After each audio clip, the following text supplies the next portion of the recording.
SMC ওরসালাইনের নিবেদিত ১৩টি প্রশ্নের আজকের অতিথি একজন অভিনেত্রী নাম তানিন সুভা। আমাকে তোমার সম্পর্কে কয়েকটি কথা বলো। Introduce yourself. আমি তানিন সুভা, অভিনয় করছি, 12 বছর ধরে মিডিয়াতে আছি, কাজ করে যাচ্ছি, পাশাপাশি বিজনেস করছি। তো ওকে, 12 বছর মিডিয়াতে আছো। 12 বছরের আগে যে স্বপ্ন নিয়ে মিডিয়াতে এসছিলে, 12 বছর পর সেই স্বপ্নের কতটুকু তুমি ছুঁতে পেরেছো আর কতটুকু পারোনি? এখনো পারিনি, এখনো চেষ্টা করেই যাচ্ছি। 12 বছর তো অনেক বড় সময়, এর মধ্যে অনেক বাধা বিপত্তি এসেছে, বাট আমার স্বপ্নের এখনো এক সিঁড়িও উঠতে পারিনি আমি। এই এক সিঁড়ি উঠতে না পারার পেছনে কি তুমি মনে করো যে পুরোটাই তোমার ব্যর্থতা, নাকি কোনো ইন্ডাস্ট্রির পুরো ব্যর্থতা, নাকি কোনো নায়কের ব্যর্থতা, কোনো পরিচালকের ব্যর্থতা, না কোনো প্রযোজকের ব্যর্থতা? লাকের ব্যর্থতা। অনেক সময় দেখা যায় অনেক আর্টিস্ট নতুন আসে, দু একটা কাজ করে, তারা লাক ফেভার করলে হয়ে যায়, হিট হয়ে যায় এটা। আর আমি তো অনেক দিন ধরেই কাজ করে আসছি, আমার কাজ ওরকম শুরুতে যখন আসি মোশাররফ করিম ভাইয়ের সাথে নাটকে কাজ করেছিলাম, ওটা ভালোই সাড়া পেয়েছিল। তারপরে তো সিনেমা প্রায় 15টার মতো কাজ করেছি, রিলিজ হয়েছে 7টা। তো এর মধ্যে কোনোটাই ওভাবেই করতে পারিনি আমি যে। ওকে, তুমি ব্যবসাও করো, তোমার পার্লার আছে, হ্যাঁ, এবং আরো ব্যবসা নিশ্চয়ই আছে যেহেতু ব্যবসা করো। তো এই যে ব্যবসাটা করছো, এটা কি ফ্রাস্ট্রেশন থেকে করছো, নাকি জীবিকার তাগিদে করছো, নাকি অভিনেত্রীর পাশাপাশি কিছু করাটা খুব জরুরি বলে মনে করছো? আমি মেয়ে হিসেবে মনে করি যে প্রতিটা মেয়েরই স্বাবলম্বী হওয়া উচিত, যাতে সে কারো প্রতি ডিপেন্ডেন্ট না থাকে। আমি মিডিয়াতে আসার পর থেকে যখন আমি দেখি যে মিডিয়ার কাজের পাশাপাশি কিছু একটা করার দরকার, শুধু মিডিয়ার টাকা অর্জনে আমার হবে না, পাশাপাশি ভালো কোনো কাজের সাথে ইনভলভ থাকা উচিত। তো সেই জন্যই আমি মূলত বিজনেস বেছে নিয়েছি। এই মিডিয়াতে কাজ করে কোটি কোটি শত কোটি টাকার মালিক হওয়া যায়, কিংবা হাজার কোটি টাকার মালিক হয় বলিউড হলিউডের যারা আছে। আমাদের এখানে এত অনিরাপদ কেন এই জায়গাটা এত বছরেও? আমাদের দেশের কাজের মানগুলো তো তেমন একটা ভালো না। বলিউড হলিউড দেখা যায় তাদের বাজেট অনেক বেশি থাকে, তারা একটা সিনেমাতে অনেক টাকা নিয়ে নেয়। আর আমাদের দেশের যারা নতুন আর্টিস্টরা আছে বা হিট আর্টিস্ট না হলে তো পেমেন্টই ওভাবে দেয় না, আমরা কিভাবে করব? এক্ষেত্রে কি নিজের যোগ্যতার ব্যর্থতাটা কি একটু সামনে আনা যায়? ধরো, একজন নায়িকা হিসেবে টিকে থাকার জন্য যে শারীরিক ফিটনেস, যে বুদ্ধিমত্তা, যা কিছু দরকার, তা কি তোমরা সবাই মেনটেন করো ঠিক মতো, না নিজেদের এই ভুলটাকে অস্বীকার করো? আমি আমার ভুলটাকে অবশ্যই স্বীকার করি।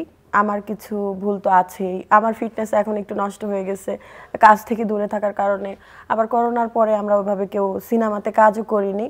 আমি আমারটা বলবো, আমার ভুল আছে। আর আমার যে একারই ভুল আছে তাও কিন্তু না। আমি যখন রেগুলার সিনেমাতে কাজ করেছি তখন আমাকে ওরকমভাবে কোনো ডিরেক্টর ভালো গল্প দেয়নি, ভালোভাবে ভালো প্রোডাকশনে কাজ করতে পারিনি আমি। ভালো প্রোডাকশনে কাজ করার জন্য যারা ধরো একটু সেকেন্ড নায়িকা, বা ধরো যারা একেবারে খুব হিট করে যায় নাই, তাদের একটি ভালো কাজের সুযোগ পাওয়ার জন্য অনেক ধরনের অনৈতিক প্রস্তাব তাদের পেতে হয় বা সাড়া দিতে হয়। এই ধরনের কোনো ঘটনার সাথে তুমি অভ্যস্ত, বা এই ধরনের কোনো ঘটনা তুমি একটু শেয়ার করবা? আমার সাথে এরকম আমি কখনোই সাড়া দিইনি। আমি যদি বলি আমি দুধের ধোয়া তুলসী পাতা, আমাকে কেউ কখনো নক করেনি, তাহলে তো আমি নায়িকাই না, কিসের হিরোইন আমি?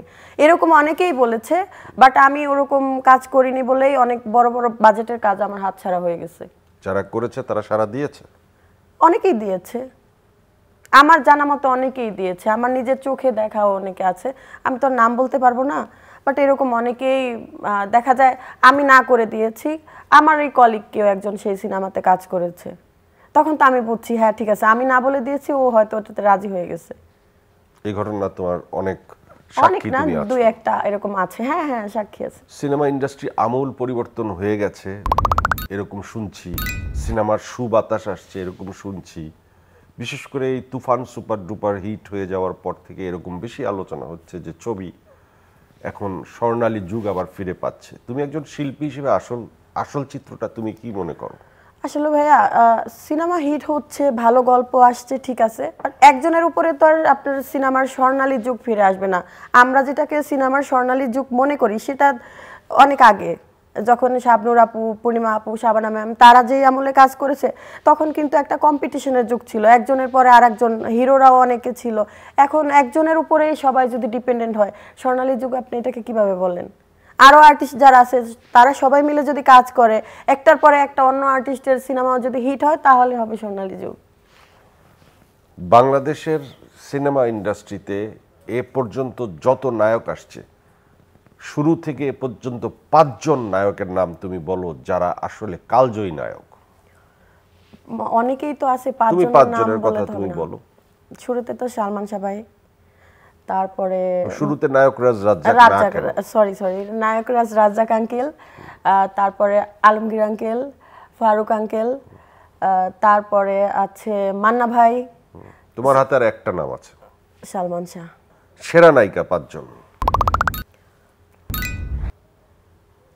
শাবানা ম্যাম, কবরী ম্যাম, ববিতা ম্যাম,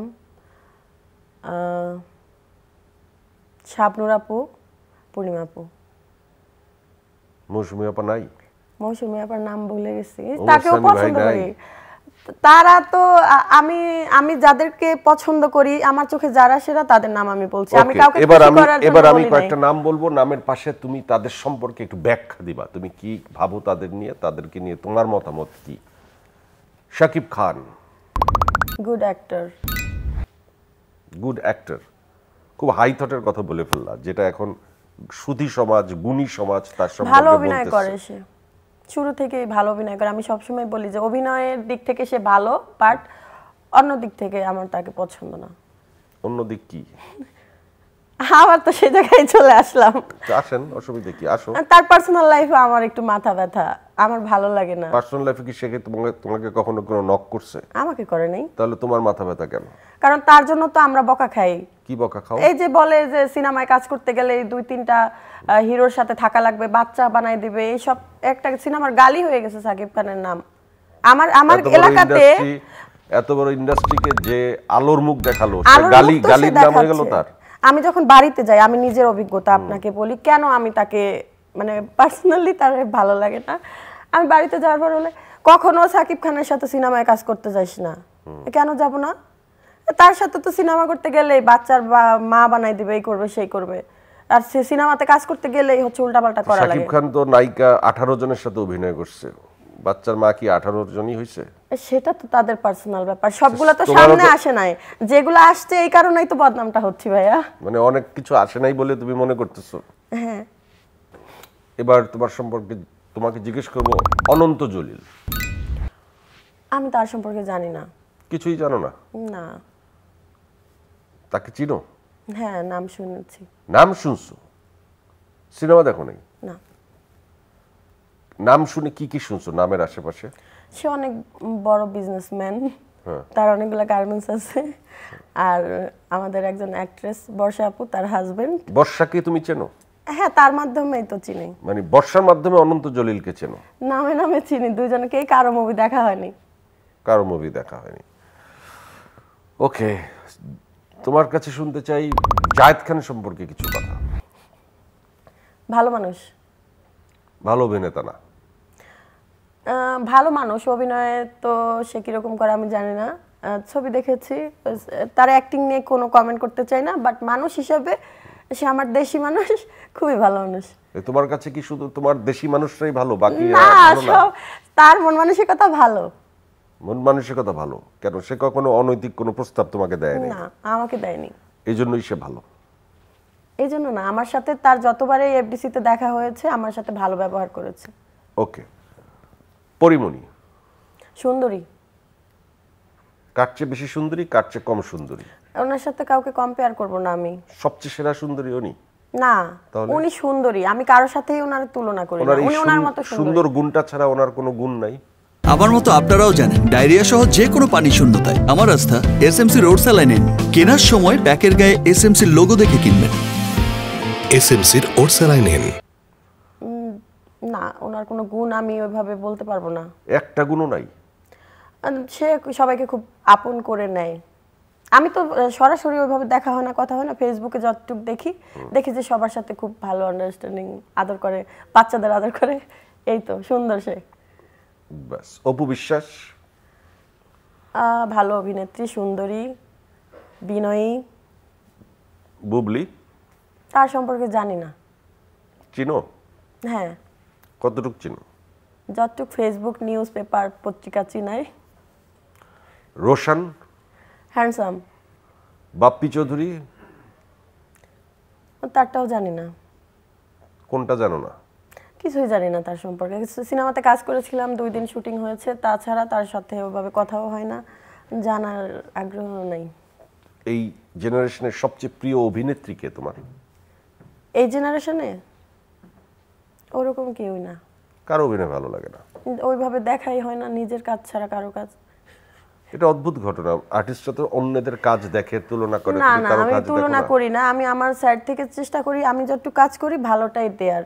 অন্য কারো কাজ আরটা ভালো লাগে, খারাপ লাগে, একজনেরটা বললে আরেকজন কষ্ট পাবে, এইসবের মধ্যে আমি নাই। ভাইরাল কথাটা তোমার কাছে কেমন? ভাইরাল কি এবং ভাইরাল কারা? ভাইরালের পরবর্তী ঘটনা কি হয়? আমি ভাইরাল ওয়ার্ডটার সাথে পরিচিত না। আমার ভাইরাল ব্যাপারটাই ভালো লাগে না। যারা যারা ভাইরাল হয়েছে এখন পর্যন্ত কেউ ভালো কিছু করে ভাইরাল হয়নি। এই কারণে আমি এটার পক্ষপাতিত্ব না, ভাইরাল ব্যাপারটাই ভালো লাগে না। ভালো লাগে না তোমার কাছে? তুমি তোমার ক্যারিয়ারে এই মুহূর্তে যদি তোমাকে বলা হয় যে তোমার হাতে সব ক্ষমতা, তুমি যা করতে চাও তাই করতে পারবা, তুমি একটা সিনেমাও পাইলা, তুমি চয়েস করতে পারবা তোমার নায়ক কে হবে, তোমার পরিচালক কে হবে, এই মুহূর্তে তুমি তোমার নায়ক কাকে চাও, পরিচালক কাকে চাও, ধরো সব তোমাকে দিয়ে দেওয়া হলো বাংলাদেশে? বাংলাদেশে। আমার তো ওরকম স্বপ্নের নায়ক বাংলাদেশে এখন নাই। তো তুমি একটা ছবি করবা, এত বড় সুযোগ তোমাকে দেওয়া হলো, আপনাকে নেব। আমাকে নিবা, কি বুঝে নিবা? আপনার সাথে এতক্ষণ ধরে গল্প করছি, আমার মনে হচ্ছে যে আপনার সাথে অ্যাক্টিংটা আমার ভালো আসবে। কারণ আমি তোমাকে সিরিয়াসলি প্রশ্ন করছি, ফান করছি। আমার এখন এই বাংলাদেশের কোনো হিরোর সাথে, মানে আমার ওরকম স্বপ্নের হিরো নাই যার সাথে আমি কাজ করতে ওকে, চাচ্ছি। তুমি কারোর সাথে বাংলাদেশের কাজ করতে চাচ্ছ না, কিন্তু সুযোগটা যেহেতু আছে তুমি নাও না, পৃথিবী জুড়ে কোনো নায়ককে নাও। সালমান খান। আর ডাইরেক্টর কাকে নিবা? রায়হান রাফিকে নাকি ওইদিকে রাজকুমার হিরানিকে? রায়হান রাফিকে নেব, সে ভালো ডিরেকশন দেয়। সালমান খানকে নায়ক হিসেবে নিবা, রায়হান রাফিকে পরিচালক হিসেবে নিবা? পরিচালক। আচ্ছা, ওই ছবিতে একটা সাইড নায়ক আছে এবং সাইড নায়িকা আছে, ওইটা কাকে কাকে নিবা? না, আমি সালমান খানের সাথে যখন কাজ করব তখন ওই সিনেমাতে আর কোনো আর্টিস্ট থাকবে না। আরে দুইটা ক্যারেক্টার লাগবে না? না, দরকার নাই তো। লাগবে, তুমি নাও না। গল্পটি না, নিবা না? নিব না। আমি চাই সব ফোকাস আমাদের দুজনের দিকেই থাকুক। মানে সালমান খান বিয়ে করে নাই, তুমি সালমান খান প্রস্তাব দিলে বিয়েও করে ফেলবা? না হ্যাঁ, না, বিয়ে করব না। বিয়ের ব্যাপারে প্রবল আপত্তি তোমার, কারণ গ্রামের লোকজন তোমাকে বলবে যে নায়ক বিয়ে করে ফেলছিস নাকি? না, আসলে বিয়ে এখন তো কাজ করছি, বিয়ে নিয়ে তো বিয়ে টিয়ে করলে তো আবার হচ্ছে এরকম মানুষ ওইভাবে ভালোবাসবে না, এজন্য বিয়ের চ্যাপ্টারটা ক্লোজই থাকে। তুমি উপস্থাপক, আমি গেস্ট, কোনো প্রশ্ন আমাকে করতে চাও করো। কোনো প্রশ্ন নাই? না, আপনার এত সাহস কিভাবে আসে? এত সাহসের খনিটা কোথায়? আপনি অনেক স্ট্রেট ফরওয়ার্ড কথা বলেন। আমি জানতে চাই, এটা তো সচরাচর কোনো উপস্থাপক বা উপস্থাপনা যারা করে তাদের এত সাহস দেখা যায় না। আপনার সাহসের মূল উৎসটা কোথায়? আল্লাহর রহমত। মাশাআল্লাহ, আমি দোয়া করি আপনার এই রহমত আরো বেশি নাজিল করুক। Thank you very much. আমি নাই, ক্যামেরার পেছনে কেউ নাই, কিছু মনের কথা চ্যানেল আইয়ের দর্শককে বলুন। সবাই আমার জন্য দোয়া করবেন। চ্যানেল আইতে আসলাম 13টি প্রশ্নের উত্তরে অনেক ভুলভাল কথা বলে ফেলেছি। যদি আমার কথায় কারো কোনো কষ্ট লেগে থাকে ক্ষমা সুন্দর দৃষ্টিতে দেখবেন আর আমার জন্য দোয়া করবেন।